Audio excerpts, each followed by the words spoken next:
inspiring their actions. Images of people helpless against floodwater from Hurricanes Harvey, Irma and Maria, and island towns obliterated by their fury.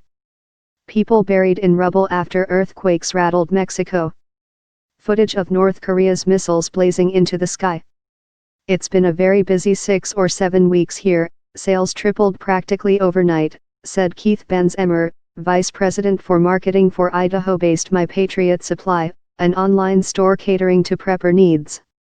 David Yellen, a self-described prepper who lives in California's San Diego County, said his main concern was the long-expected big earthquake along the West Coast.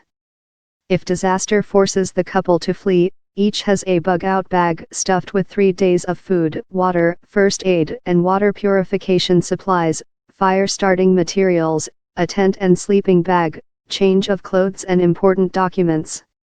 At Ready to Go Survival, founder and chief executive Roman Zirajhevsky said gas masks were quickly moving off the shelves and overall sales are up like 700% over the last 2 months.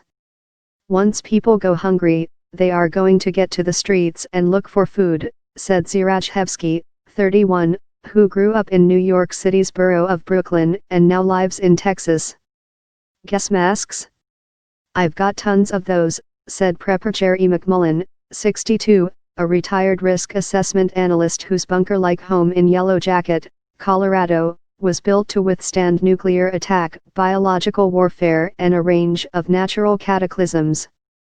Although North Korea is one of his biggest concerns, McMullen is also worried about political instability in Washington leading to riots and mayhem in the cities, he said. I'm not a paranoid guy. I just want to be in a position that when it does go to hell, I'm in a good location to get whatever I need, said McMullen, who has his own water filtration system and burns his own trash in his solar-powered home. In recent weeks, some doomsayers have expressed a belief that according to biblical prophecy Saturday, September 23, would kick off 7 years of catastrophic events that would lead to the end of the world as we know it. But McMullen said his own respect for Bible prophecy assures him that disaster is not around the corner. As far as getting wiped out this weekend, I'm not too worried about that, McMullen said. Maybe it's a timeline marker and things are going to start getting really ramped up.